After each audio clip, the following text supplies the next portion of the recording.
এই পেশাব থেকে অপবিত্র থাকার কারণে বেশিরভাগ কবরের আযাব হয়। পেশাব করার পর যদি পেশাব গায়ে বা জামা কাপড়ে লাগে, এরকম লাগছে এরকম সন্দেহ হয়, তাহলে কি এরপরের ইবাদতগুলো জায়েজ হবে?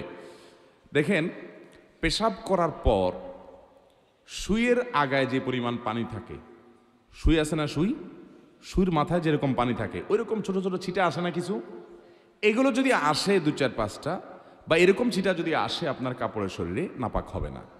এটার কারণে নাপাক, এটার কারণে অহেতুক পেরেশান হবে না। তবে এগুলোর যেন না আসে তার জন্য সতর্ক থাকতে হবে, কারণ ফাইন্না আম্মাতা আযাবিল কবরি মিনহু, নবী সাল্লাল্লাহু আলাইহি ওয়াসাল্লাম বলেছেন ইস্তানজিহু মিনাল বাউল, পেশাব থেকে তোমরা বেঁচে থাকবে, সতর্ক থাকবা, কারণ বেশিরভাগ কবরের আযাব পেশাব থেকে অসতর্ক থাকার কারণে এবং চগলখুরি একজনের কাছে আরেকজনের কাছে লাগানোর জন্য, সবার কাছে যায় ভালো থাকে পিছনে বদনামি করে, এই চরিত্রের কারণে আর এই পেশাব থেকে অপবিত্র থাকার কারণে বেশিরভাগ কবরের আযাব হয়। এই জন্য পেশাবের ফোঁটা থেকে বাঁচে থাকার চেষ্টা করবেন।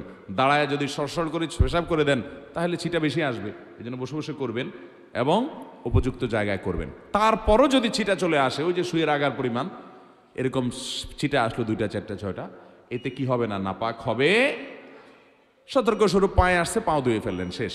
আর কাপড় লাগলে কাপড় নাপাক হবে না এত অল্প পেশাব লাগলে, কারণ এটা থেকে একেবারে এইরকম সুই পরিমাণও লাগবে না, এটা থেকে বাঁচা সম্ভব না, যার কারণে এটুকু মাফ। শুধু সেটা নয়, অনেক সময় দেখবেন টয়লেটে বসলে মাছি আসে, মাছি যে একবার ওই নাপাক জায়গায় বসে আবার আপনার শরীরে এসে বসে, এর কারণে শরীর বা কাপড় নাপাক হবে, কারণ ওই মাছির গায়ে বা তার পায়ে এত কম নাপাক লাগে যে ওইটা কোনো কাউন্ট করে গণনা করা কঠিন, যার কারণে সেটা মাফ, এটা লাগলে অসুবিধা হবে না।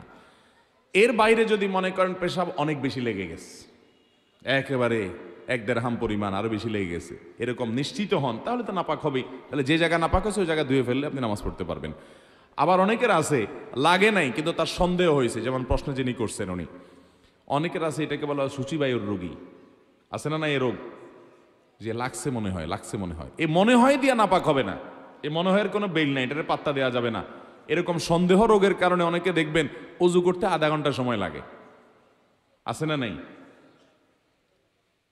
অজু করতে আধা ঘন্টা সময় লাগে কেন? তার সন্দেহ হয় মনে হয় একটু শুকনা রয়ে গেছে। হাদিসে আসছে 3 বার ধুইতে, সে 30 বার ধোয়ার পরও তার সন্দেহ থাকে আরো, এটা সন্দেহের রোগী, এই সন্দেহকে পাত্তা দেওয়া যাবে। আপনি 3 বার ধুইবেন, ডলবেন, এরপরে যদি আপনার মনে বলে যে মনে হয় শুকনা রয়ে গেছে, ওরে বলবেন তুই দূর হ, আমি হাদিস অনুযায়ী 3 বার ধুইছি, অতএব আল্লাহর সাথে আমি বুঝুম, যা, কোনো টেনশন নেই, টেনশন করবেন না। এই অতিরিক্ত টেনশন করতে অনেকে অজু করতে করতে নামাজ শেষ হয়ে যায়, জামাত শেষ হয়ে যায় 1 রাকাত 2 রাকাত, আছে না নাই?